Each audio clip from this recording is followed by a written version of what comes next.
Hola a todos.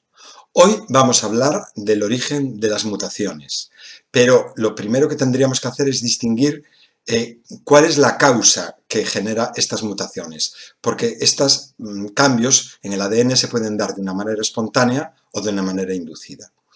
En las mutaciones espontáneas ocurren en la replicación del ADN, en errores de lectura o incluso por la existencia de transposones, mientras que las mutaciones inducidas es porque el material genético se expone a agentes mutagénicos químicos, biológicos o radiaciones. Vamos a ver ahora en detalle estos dos tipos de mutaciones. Bueno, pues si nos centramos en las mutaciones espontáneas, deciros que hay enfermedades importantísimas para el hombre como la osteogénesis imperfecta o la condroplasia, que serían de este tipo. Hay varias formas o varias clasificaciones dentro de lo que son las mutaciones espontáneas, aunque muchas son por la reparación del ADN, como os decía, por la recombinación o por la presencia de los transposones. Vamos a ir ahora viendo cada tipo. Pues bien, antes de hablar de la replicación como elemento generador de mutaciones espontáneas, tenéis que tener en cuenta algo que a lo mejor hasta ahora no dominabais, que era la existencia de tautomería entre las bases nitrogenadas que son las que forman el ADN. ¿Qué significa esto? Bueno, pues normalmente existen unas formas ceto, por ejemplo de la timina, de la guanina, o unas formas amino de la citosina o de la adenina, y dependiendo del pH y dependiendo de la temperatura, estas formas suelen ser las predominantes, pero en ciertas circunstancias aparece un isómero, un tautómero, que sería la forma enol en vez de la forma ceto, o la forma imino en vez de la forma amino. Y esto va a traer problemas en lo que es la replicación del ADN que va a dar origen a estas mutaciones. O sea que insistiendo un poco más en la tautomería, veis aquí cómo la forma ceto se puede convertir en la forma enol o la forma imina se puede convertir en la forma amina primaria. Esto es la tautomerización de las bases. Y vamos a ver ahora qué ocurre por estos cambios de tautomería. Pues como os decía, una adenina tendría que tener enfrente a una timina, pero en un momento dado la citosina, vamos a llamarle rara, que es la forma imino, la menos abundante, puede aparearse con una adenina formando un par que no es natural, porque sabéis que toda adenina tiene enfrente, por puentes de hidrógeno unida, una timina. O lo mismo le pasa a la guanina con la que tendría que ser la citosina con la que se aparea, pero puede hacerlo con la forma enol de la timina, formando estos tres puentes de hidrógeno. Y esto va a generar ya una mutación, es decir, un cambio en la secuencia original de bases por un mal apareamiento. Y aquí tenemos las formas erróneas que adquieren por la forma tautomérica. Por ejemplo, una adenina tautomérica adquiere propiedades de una guanina y se aparea con una citosina. Grave error. Una forma tautomérica de la guanina adquiere propiedades de la adenina y se aparea con la timina, y así sucesivamente. Esto es lo que nos va a llevar a los errores en la replicación por tautomerización de las bases nitrogenadas. Pero la tautomerización no es la única mutación espontánea por replicación del ADN.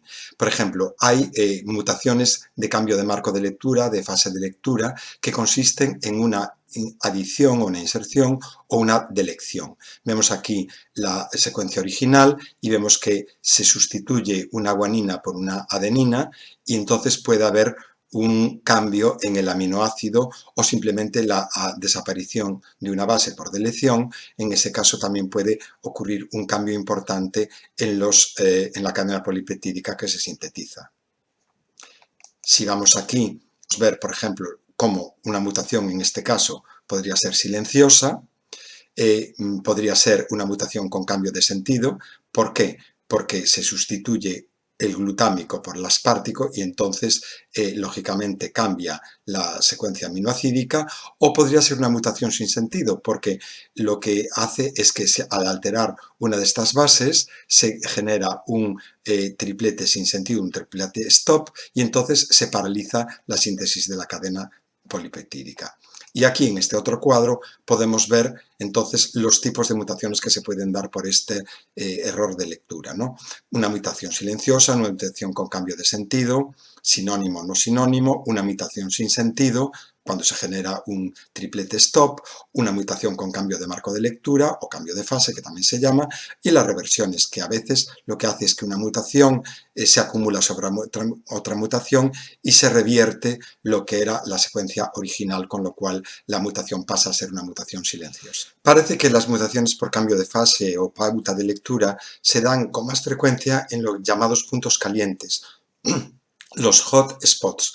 ¿Y a qué se debe? Pues parece que en esa zona se acumulan algunos enzimas, como las metilasas, que van a darle una mayor susceptibilidad a esa zona del ADN para provocar este tipo de mutaciones puntuales.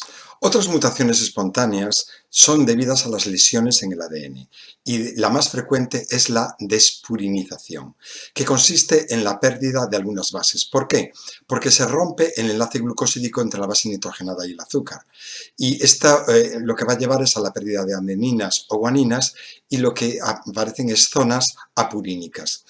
Se calcula que unas 10.000 purinas se pierden cada día en el ADN de un mamífero. Otra lesión espontánea de las bases del ADN es la desaminación. Aquí, por ejemplo, podemos ver cómo la citosina pierde el grupo amino y se convierte en uracilo. De la misma manera, la adenina se puede convertir en hiposantina. ¿Qué va a traer esto como consecuencia? Pues la incorporación de bases erróneas durante la replicación. Son realmente transiciones y por lo tanto generan mutación. En este esquema podemos ver cómo estas alteraciones conducen a despurinización o desaminación en la doble cadena. Y además estas flechas indican la frecuencia relativa de cada acontecimiento. Aquí podemos ver la alteración de la guanina, de la citosina, de la timina o de la adenina, tanto por reacciones de oxidación como por reacciones de hidrólisis. En todos los casos se generan mutaciones. Y por último, otra lesión espontánea que ocurre en el ADN es la formación de dímeros de timina. Consiste en la formación de enlaces covalentes entre dos timinas que van a comprometer esta zona donde aparezcan los dímeros, la replicación o la transcripción. ¿A qué se deben? Normalmente es la actuación de los rayos ultravioleta los que alteran y forman estos puentes, no solamente entre la timina, sino entre la citosina e incluso el uracilo, pueden establecerse estos dímeros que van a ser bastante frecuentes. El hecho de que sean los rayos ultravioleta los que provocan esta alteración hace que sean muy frecuentes en las zonas epidérmicas. Es curioso que esta mutación de los dímeros de timina ocasionado por los ultravioleta tenga como mayor aliado a la fotoliasa, que es una enzima que también es capaz de recuperar la secuencia primitiva rompiendo esos dímeros de timina. Es decir, que el agente causante a veces también actúa un poco como agente reparador gracias a las fotoliasas.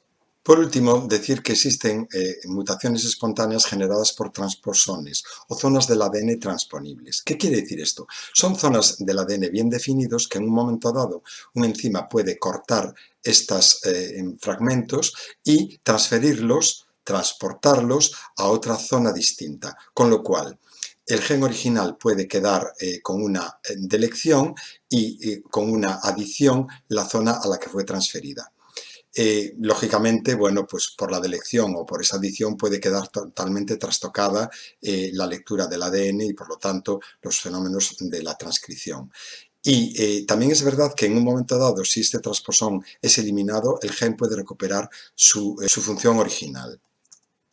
Si ahora pasamos a hablar de las mutaciones inducidas, son aquellas que se producen no de una manera natural, sino por la exposición a ciertos agentes, sean físicos, químicos o biológicos, que van a ser capaces de inducir esas mutaciones. En este cuadro tenemos la clasificación de los agentes mutagénicos, como os acabamos de decir, los agentes químicos, que pueden ir desde los alimentos, sustancias de uso cotidiano como por ejemplo el tabaco o pesticidas, etcétera, y modifican nucleótidos del ADN. Agentes mutágenos físicos, sobre todo las radiaciones solares, las radiaciones de residuos radioactivos o las radiaciones generadas en hospitales o en centrales nucleares, y agentes biológicos que pueden ser fundamentalmente bacterias y virus. Está demostrado, por ejemplo, que ciertos tipos de virus pueden inducir mutaciones y de hecho hay virus que están relacionados con algunos tipos de cáncer. Vamos a entrar entonces en los mutágenos químicos, que son compuestos capaces de alterar estructuras del ADN de forma brusca.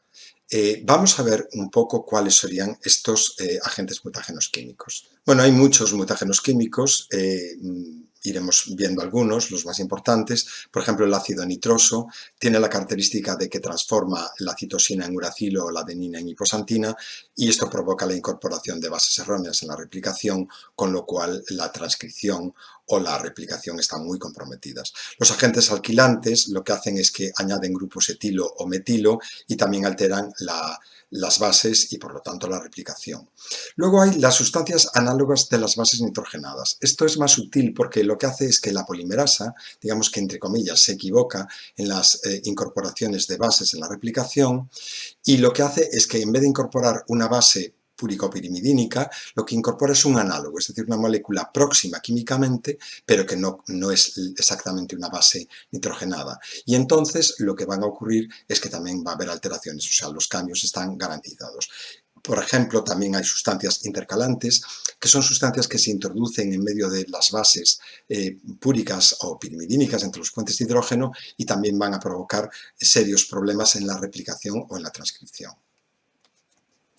Otros compuestos mutagénicos químicos importantes serían el yoduro de potasio, el sulfato de cobre, las sales de plomo, los uretanos, el gas mostaza, la acribina, los peróxidos orgánicos, las cochicinas, los compuestos aromáticos bencénicos, la nicotina, los benzopirenos. Es decir, hay una lista muy grande y a veces estamos expuestas de una manera brutal a este tipo de compuestos, pesticidas, etcétera, que lo que sí pueden hacer es que sean los responsables de que estén aumentando los tipos de cáncer. Ya os dije que le dedicaremos un capítulo porque mutación y cáncer están muy asociados. Y aquí en este otro columna podemos ver algunos de los agentes físicos que también pueden inducir mutación. En principio habría que hablar de rayos X, de rayos gamma, de rayos ultravioleta, de cambios bruscos de temperatura, de rayos cósmicos, etc. O sea, partículas subatómicas. Lo que es cierto es que la exposición, por ejemplo, a los rayos ultravioleta genera melanoma, y eso está demostrado que es por la acumulación de mutaciones, la piel tiene memoria, y por lo tanto todos estos agentes físicos serían inductores de mutaciones. En este esquema de las radiaciones causantes de mutaciones, habría que distinguir entre las radiaciones no ionizantes y las ionizantes. Las no ionizantes son las que van desde las ondas de radio, las ondas del móvil, las microondas, el espectro de la luz visible, y aquí habría que tener en cuenta un poco los ultravioleta, porque ya dijimos antes que eran causantes de la formación, por ejemplo, de dímeros de timina o de la citosina, que son mutaciones puntuales que pueden tener sus repercusiones. Pero sin duda las más importantes de cara a la mutación serían las radiaciones ionizantes. ¿Por qué? Porque tienen una capacidad de penetración capaz de fragmentar los cromosomas, y en ese sentido los rayos X a los cuales nos sometemos cada vez que hacemos una radiografía, ojo con esto, o los rayos gamma, los rayos procedentes de las centrales nucleares, como fue el caso de Chernóbil, nos llevaron a la conclusión de ver auténticas aberraciones genéticas en las personas que, por ejemplo, estaban embarazadas y que estuvieron expuestas a grandes radiaciones, a cánceres, por supuesto, y la muerte de muchos de los individuos que vieron esta radiación. Por lo tanto, las radiaciones ionizantes, sin duda, son las más peligrosas de cara a las mutaciones por agentes físicos.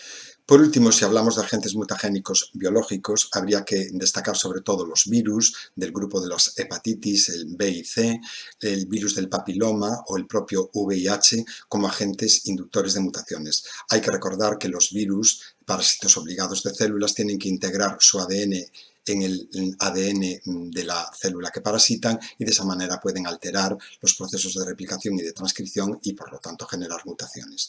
Parece que también algunas bacterias podrían inducir algún tipo de mutaciones en las células que parasitan, como es el caso, por ejemplo, de Helicobacter pylori.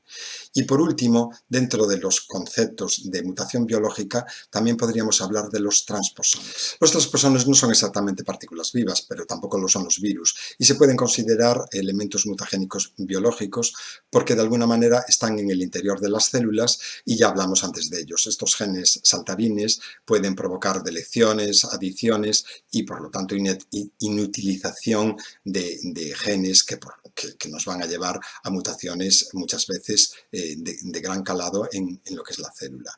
Por lo tanto, los transposones se podrían considerar también dentro de este grupo.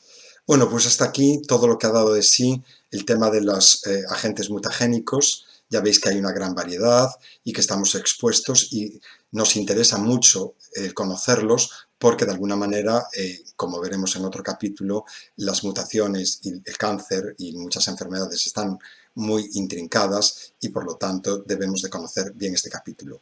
Sé que es otro capítulo denso junto con el anterior de mutaciones, espero que os haya resultado útil y si es así, compartidlo con vuestros compañeros y suscribiros a este canal. Muchas gracias.